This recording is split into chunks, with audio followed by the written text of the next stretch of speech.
Hello friends, मी अमर स्पर्धा मित्र चॅनलमध्ये आपलं स्वागत करतो. लर्न इंग्लिश थ्रू स्टोरी या सिरीजच्या माध्यमातून आपण मित्रांनो व्होकॅब्युलरी कशी इम्प्रूव्ह करायची तसेच तुमचे पार्ट ऑफ स्पीच कसे इम्प्रूव्ह करायचे हे सगळं शिकणार आहोत. चला तर मित्रांनो, आज एक नवीन स्टोरी घेऊन आलो. चला तर आपल्या स्टोरीला सुरुवात करूया. आज घेऊन आलोत आपण सुभाषचंद्र बोस यांच्या बायोग्राफीविषयी माहिती. बघा आता काय काय. Subhashchandra Bose was a courageous leader in India's fight for independence from British rule. बघा, Subhashchandra Bose was a courageous leader. ते एक करेजियस लीडर होते, म्हणजेच धाडसी नेते होते. मित्रांनो, हे आर्टिकल वापरले जेव्हा एखादी व्यक्ती किंवा वस्तू एक आहे सांगायचं, तर एक धाडसी नेते या अनुषंगाने चा वापर झालेला आहे.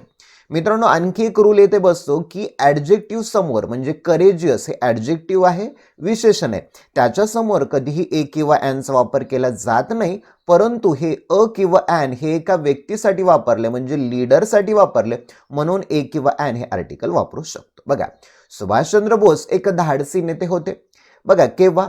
In India's fight for independence. बघा, इंडियाज ॲपोस्ट्रॉफी एस लागलं, याचा अर्थ होतो चाचीचे, म्हणजे भारताचा लढा. फॉर इंडिपेंडन्स, फॉर साठी, इंडिपेंडन्स म्हणजे स्वातंत्र्य. Okay. From British rule, from म्हणजेच कडून, from preposition, British rule, British राजवटीकडून भारताला स्वातंत्र्य मिळावं या लढ्यासाठी सुभाषचंद्र बोस लढत होते.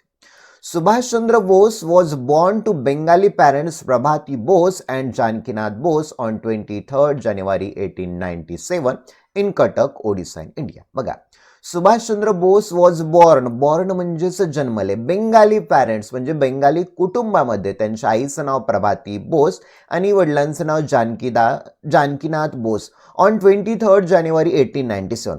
मित्रांनो, एखादी डेट सांगायची असेल, तारीख सांगायची असेल, तर तुम्हाला ऑन हे प्रिपोजिशन वापरावं लागतं. बघा, ऑन 23rd January, बघा 23 जानेवारीच्या दिवशी. ओके. 1897 ला इन कटक, एक ठिकाण सांगायचे म्हणून इन प्रिपोजिशन वापरलं. Cuttack, Odisha in India. भारतामधील ओडिसा येथील कटक या ठिकाणी त्यांचा जन्म झाला. परंतु was then part of the Bengal presidency in British India. परंतु ब्रिटिश इंडिया, ब्रिटिशांच्या राजवटीमध्ये ते बेंगाल प्रेसिडेन्सीमध्ये कटक हे ठिकाणी यायचं. पुढे, Bose grew up with strong sense of nationalism and desire for freedom. बघा, बोस ग्रू अप, वाढले, with a strong sense. Strong sense म्हणजेच तीव्र भावना, ऑफ म्हणजे चाचीचे, नॅशनलिझमचा अर्थ होतो राष्ट्रवाद, म्हणजे राष्ट्रवादाची तीव्र भावना.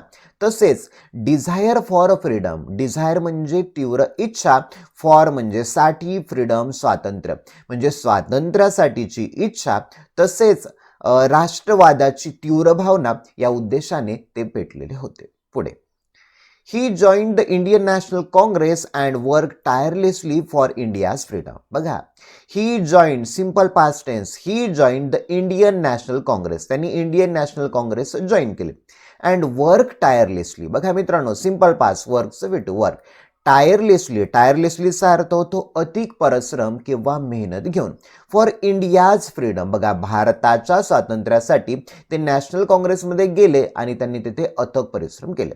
Letter he became its president in 1938 and 1939. Later, नंतर, ही बिकेम, बिकम म्हणजे होणे, बिकमचा भेटू झाला became. He became its president, its म्हणजेच त्याचे, त्यांची, त्यांचे, कुणाचे? तर इंडियन नॅशनल काँग्रेसचे अध्यक्ष बनले इन 1938 अँड 1939. बघा, 1938 आणि 1941 मध्ये ते अध्यक्ष बनले. इन कुणासाठी? तर एक इयर सांगण्यासाठी वापरलं.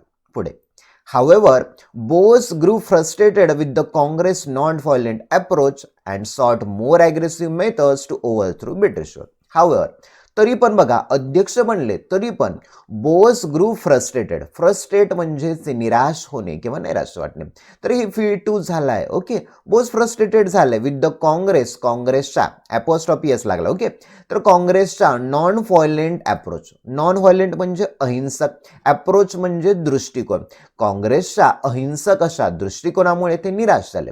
And sought more aggressive, seek म्हणजे शोधणे, सीकचा वेटू झाला sought, more aggressive method, aggressive म्हणजे आक्रमक, मेथड म्हणजे पद्धती, ओव्हरथ्रू म्हणजेच एखाद्याचा पाडाव करणे, पराजय करणे. ब्रिटिश साम्राज्यांचा पाडाव करण्यासाठी त्यांनी ॲग्रेसिव्ह मेथड, आक्रमक अशा पद्धतीच्या जे शोधात राहिले. पुढे. In 1940, he was arrested by the British government for his political activities. बघा, in 1940 1940 मध्ये he was arrested म्हणजे त्यांना पकडण्यात आलं. पॅसिव्ह व्हॉइसची रचना आहे मित्रांनो, सिंपल पास्टचा पॅसिव्ह व्हॉइस आहे. त्यांना पकडण्यात आलं by the British government. By म्हणजे कडून, ब्रिटिश गव्हर्नमेंट ब्रिटिश सरकारकडून त्यांना पकडण्यात आलं for his political activity. His त्यांच्या पॉलिटिकल ऍक्टिव्हिटी म्हणजे राजकीय कामामुळे त्यांना ब्रिटिशांकडून पकडण्यात आलं. इन 1941 1941 मध्ये Bose escaped house arrest and fled to Germany seeking help to fight the British. बघा, 1941 मध्ये बोस एस्केप, मित्रांनो एस्केपचा अर्थ होतो पळून जाणे, निसटून जाणे, पोवारा करणे. हा V2 आहे एस्केपचा, म्हणजे बोस निसटले. हाऊस अरेस्ट याला आपण म्हणू शकतो नजरकैदेतून. तर त्या ब्रिटिश सरकारच्या नजरकैदेतून 1941 मध्ये बोस निसटले. And fled to Germany. मित्रांनो FLEE फ्ली म्हणजे पळून जाणे, फ्लीचा V2 झाला फ्लेड. ओके, तर जर्मनीला पळून गेले. And seeking help to fight the British. आणि जर्मनीकडून त्यांनी मदत घेतली. कशासाठी? फाईट द ब्रिटिश, ब्रिटिशांशी लढा देण्यासाठी त्यांनी जर्मनीची मदत मागितली. He then went to Japan. Then म्हणजे नंतर, गो म्हणजे जाणे, गोचं V2 झालं वेंट, सिंपल पास्ट. जर्मनीच्या नंतर ते जपानमध्ये गेले. Fair he form the Indian National army with the help of जपानी सपोर्ट. ते जपानला गेले. फेअर म्हणजे जेथे, ही फॉर्मचा अर्थ होतो बनवणे. त्या जपानला गेल्यानंतर त्यांनी इंडियन नॅशनल आर्मीची स्थापना केली, बनवली. विथ द हेल्प ऑफ जपानी सपोर्ट. जपानच्या मदतीने त्यांनी इंडियन नॅशनल आर्मीची स्थापना केली. फॉर हिज आर्मी ही टूक support of Indian prisoner of war captured by the Japanese. बघा, फॉर हिज आर्मी, मग त्यांच्या सैनिकांसाठी ही टूक सपोर्ट. टेक म्हणजे घेणे, टेकचा V2 झाला टूक. ओके, मग त्यांनी पाठिंबा घेतला. कुणाचा? इंडियन प्रिझनर म्हणजे भारतीय जे सैनिक होते. कशामध्ये? Of war, Indian prisoners of war. War म्हणजे युद्ध. त्या युद्धामध्ये जपानीजने जे कॅप्चर केलेले, कॅप्चर म्हणजे पकडले गेलेले, तर जपान सैनिकांनी जे कॅप्चर केलेले, जे पकडलेले जे भारतीय होते, त्या भारतीयांना सोडवलं त्यांनी आणि आपली इंडियन नॅशनल आर्मी स्थापना केली. पुढे.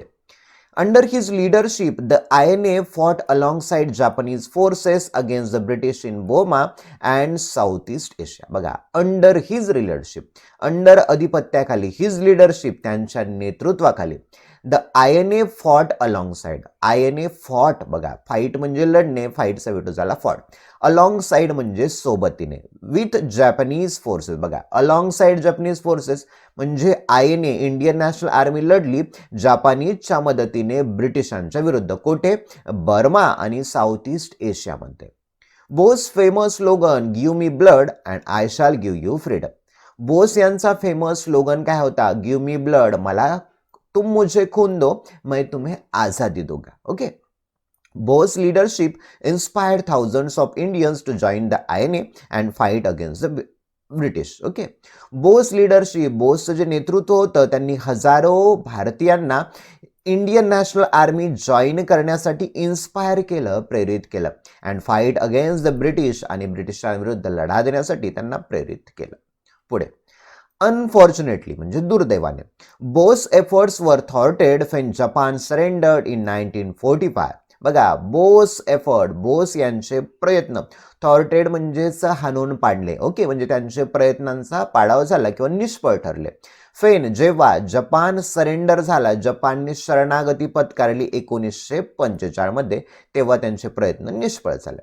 And he died in a plane crash under mysterious circumstances in 1945 in Taiwan. बघा, and he died in plane, ते मरण पावले किंवा त्यांचं निधन झालं प्लेन क्रॅश, एका विमान अपघातामध्ये. अंडर मिस्टेरियस सर्कमस्टन्सेस, मिस्टेरियस म्हणजे रहस्यमय किंवा गूढमय, सर्कमस्टन्सेस म्हणजे परिस्थिती, एकदम रहस्यमय परिस्थितीमध्ये 1945 तैवान येथे झालेल्या प्लेन क्रॅशमध्ये त्यांचा मृत्यू झाला असं म्हणतात.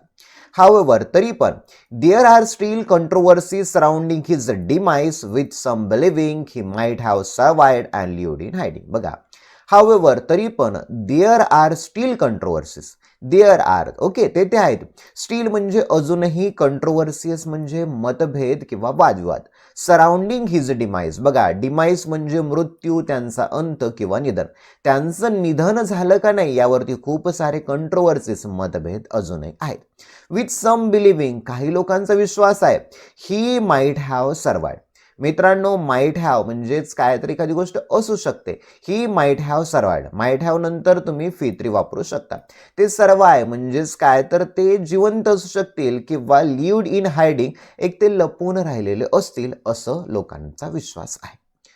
Though his dream of seeing India freedom was not realized during his lifetime, Subhash Chandra Bose remains a revered figure in Indian history, remembered for his courage and patriotism. बघा, though his dream, though जरी his dream त्यांचं स्वप्न, seeing India free, Bharat स्वतंत्र होणं, हे त्यांच्या लाईफटाईममध्ये, त्यांच्या जीवनकाळामध्ये जरी अशक्य झालं नाही, तरी सुद्धा सुभाषचंद्र बोस रिमेन्स, राहिले, अ रेवर्ड फिगर. रेवर म्हणजे आदरणीय, फिगर म्हणजे व्यक्तिमत्व. जरी त्यांचं स्वप्न पूर्ण झालं नाही तरी सुद्धा इंडियन हिस्ट्री, भारतीय इतिहासामध्ये ते एक आदरणीय व्यक्तिमत्व राहिलेत. तसेच त्यांना एक करेज, धैर्य, तसेच पॅट्रोनिझम म्हणून त्यांच्याकडे पाहिलं जातं. आता मित्रांनो पाहूया महत्त्वाचे वर्ड. करेजियस, धाडसी. प्रेसिडेन्सी, इंग्रजांच्या आमदानीतला इलाखा, त्याला प्रेसिडेन्सी म्हणतात. स्ट्रॉंग सेन्स म्हणजे तीव्र भावना. नॅशनलिझम म्हणजे राष्ट्रवाद. डिझायर म्हणजे इच्छा. फ्रीडम म्हणजे स्वातंत्र्य. टायरलेसली म्हणजे अथक परिश्रम. बिकम म्हणजे होणे, बिकमचं विटू झालं, बिके म्हणजेच बनले. ओके. हाउएव्हरचा अर्थ होतो तथापि किंवा तरी सुद्धा. फ्रस्ट्रेटेड याचा अर्थ होतो निराश होणे. नेक्स्ट, नॉन व्हायलेंटचा अर्थ होतो अहिंसक किंवा हिंसा. ओके, अहिंसक. अप्रोचचा अर्थ होतो दृष्टिकोन. सॉर्ट म्हणजे शोधणे. सीक, बघा SEE की सीक म्हणजे शोधणे. सीकचं V2 आणि V3 येतं, सॉर्ट म्हणजे शोधात असणे. ॲग्रेसिव्ह म्हणजे आक्रमक. ओव्हरथ्रो म्हणजे उलथून पाडणे, एखादं सरकार उलथून पाडणे किंवा एखाद्याचा पराजय करणे. अरेस्टेड म्हणजे एखाद्याला अटक करणे. एस्केप म्हणजे सुटणे. ओके. हाऊस अरेस्ट म्हणजे नजर कैद. फ्लेड म्हणजे पळून जाणे किंवा पोबारा करणे. प्रिझनरचा अर्थ होतो कैदी. वॉर म्हणजे युद्ध. कॅप्चर्ड म्हणजे एखाद्याला कैद करणे किंवा पकडणे. अलॉंग साईडचा अर्थ होतो बाजूने, सोबत किंवा शेजारी. अनफॉर्च्युनेटलीचा अर्थ होतो सुदैवाने. थॉर्टेडचा अर्थ होतो एखाद्याला निष्फळ करणे किंवा त्याचे प्रयत्न हाणून पाडणे. सरेंडर म्हणजे शरणागती पत्करणे. मिस्टेरियस म्हणजे रहस्यमय. कंट्रोवर्सीज म्हणजे वादविवाद किंवा तीव्र मतभेद. डिमाइस म्हणजे मृत्यू. रेवर्ड म्हणजे आदरणीय. पॅट्रियोटिझम म्हणजे देशभक्ती. तर मित्रांनो, ही होती आजची महत्त्वाची अत्यंत स्टोरी. व्हिडिओ जर आवडला असेल तर व्हिडिओला लाईक करा, चॅनलला सबस्क्राईब करा. तुम्हाला जर अशाच प्रकारच्या स्टोरीज, कशाच प्रकारचे ग्रामरचे कन्सेप्ट शिकायचे असतील तर आपल्या व्हॉट्सअप ग्रुप तसेच टेलिग्राम ग्रुपला जॉईन व्हा. त्याची लिंक तुम्हाला डिस्क्रिप्शनमध्ये मिळून जाईल. चला तर मित्रांनो, येथेच थांबूया. Thank you for watching this video.